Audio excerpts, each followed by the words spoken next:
After the car accident that left my husband, Robert, paralyzed, I became his full-time caregiver. It was a vow in sickness and in health. 6 months in, he told me he needed professional help. He hired a live-in nurse, Celeste. She was young, efficient, and he smiled at her in a way he hadn't at me in years. Then I found the travel brochures for a fully accessible tropical resort, booked for two, Robert and Celeste. I was to be left behind. They thought my caregiving had made me weak. They were wrong. I stopped being a nurse, and I started being an architect. Hello. Welcome to Hurt Stories. The human heart can acclimatize to almost any atmosphere, no matter how thin or toxic. For 8 years following Robert's accident, my atmosphere was one of sterile wipes, the hum of medical equipment, and the slow, heavy silence of a marriage that had become a hospice room. I was Helena, and I had traded my life as a landscape architect for the title of full-time caregiver.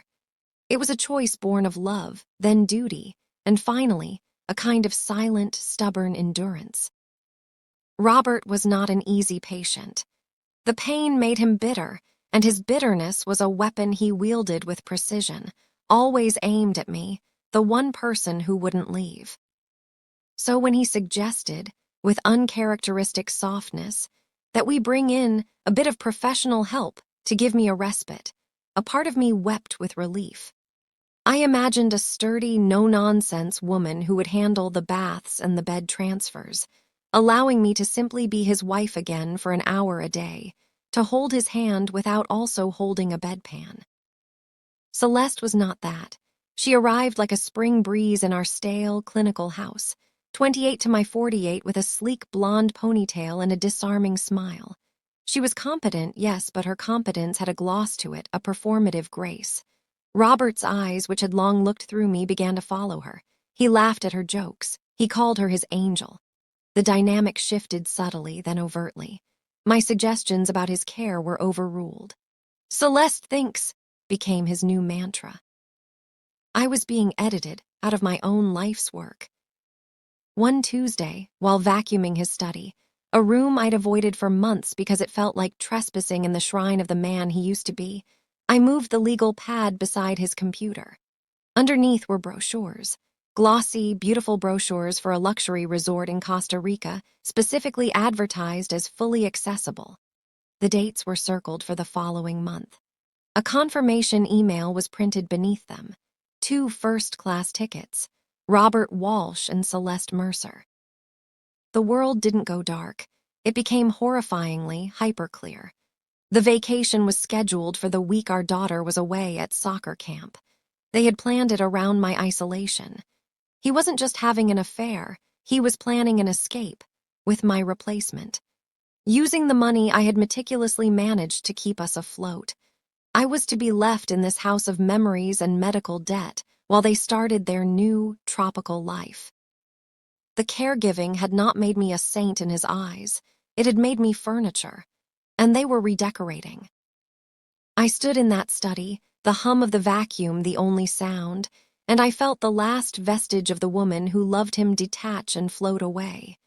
What remained was something colder, sharper, and infinitely more powerful. They had mistaken my devotion for docility, my service for surrender. They saw a nurse. I remembered I was an architect. I did not confront them. Confrontation would have given them drama, a scene, a chance to paint me as the hysterical, jealous wife. Instead, I became the picture of grateful relief. "Oh, a vacation! Robert, how wonderful for you. You deserve some sun. Celeste, thank you for arranging this." The shock on their faces was almost comical. They had prepared for tears, for rage. They got benign approval. It disarmed them completely. While they were distracted with their clandestine packing and whispered plans, I got to work. My first call was to my old friend, Martin, a forensic accountant. "Martin, I need you to follow the money, every penny for the last 8 years. My second was to a private investigator, a discreet woman named Val. "I need every detail on Celeste Mercer. Qualifications, background, everything." The truths that emerged were not just shocking. They were my blueprint. Martin found it. Over the years, Robert had been slowly siphoning money from our joint investment portfolio, money that was largely from an inheritance I had received after my mother's death. He'd been moving it into a separate account under the guise of medical expense management. That account had paid for the tickets, and it was the same account into which his recently approved, substantial long-term disability insurance payout was scheduled to be deposited in 2 weeks. A payout that, due to a clause I'd insisted on years ago, was void if he traveled out of the country for non-medical reasons. Celeste, Val discovered, was not a licensed nurse. She was a certified nursing assistant with a history of short-term placements with wealthy, older, vulnerable male patients. There were 2 prior lawsuits settled out of court for undue influence. She was a predator in scrubs. They had a plan, but I was drafting a better one. The day before their departure, I called a family meeting. I invited Robert, Celeste, and our daughter, Sophie. I was calm, smiling. "Before you go," I said, "I wanted to give you a proper send-off and to share some good news of my own." I turned to Robert. "Martin Lane called. You remember him, the accountant? He's been reviewing our finances. He found some discrepancies. Seems a large portion of my inheritance has been misallocated. And he also flagged that the disability payout next week is contingent on you remaining stateside for treatment. A tropical vacation would nullify it. Isn't that a funny coincidence?" Robert's face went from smug to ashen. Celeste's smile froze. I then turned to Celeste. "And, Celeste, the licensing board called for verification. It seems there's an issue with your credentials. They're investigating. I'm sure it's just a mix-up." The color drained from her face. She was a ghost in her own deceit. I stood up. "So here's what's going to happen. Robert, you are going to sign a notarized letter, drafted by my lawyer, authorizing me as the sole financial power of attorney, effective immediately due to your impaired judgment. You will also sign a post-nuptial agreement, separating our assets, given the financial betrayal. The Costa Rica trip is, of course, canceled."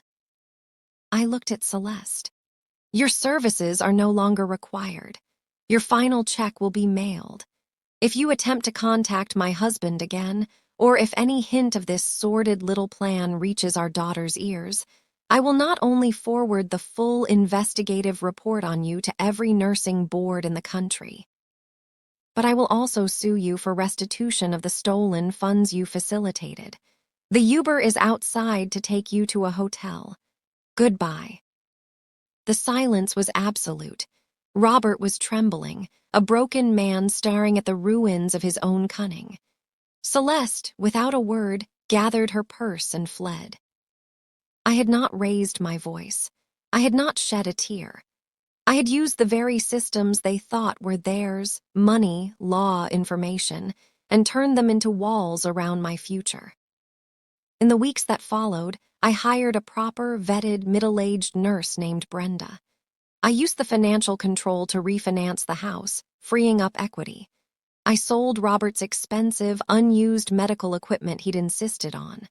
With the money and the space, I did something for myself. I converted our sunroom into a studio.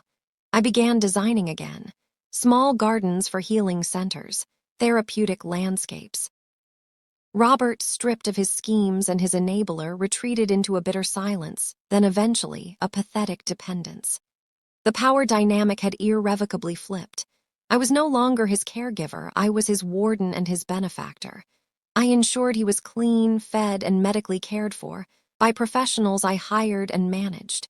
The in-sickness part of my vow remained, but the in-health part, that was now mine alone. His mistress moved into my home, thinking she was claiming her territory. What she actually did was hand me the crowbar I needed to pry my own life back from the wreckage. She thought she was moving in on a weakened caretaker.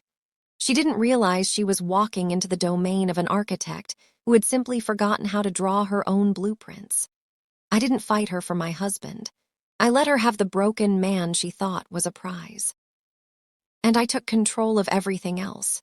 The money, the house, the narrative, and most importantly, my own soul. The landscape of my life is mine to design again. And this time, I am building it for an audience of one. Thanks for listening. If you want to hear more story like this, please like the video and subscribe the channel. Hit the bell icon to get notified.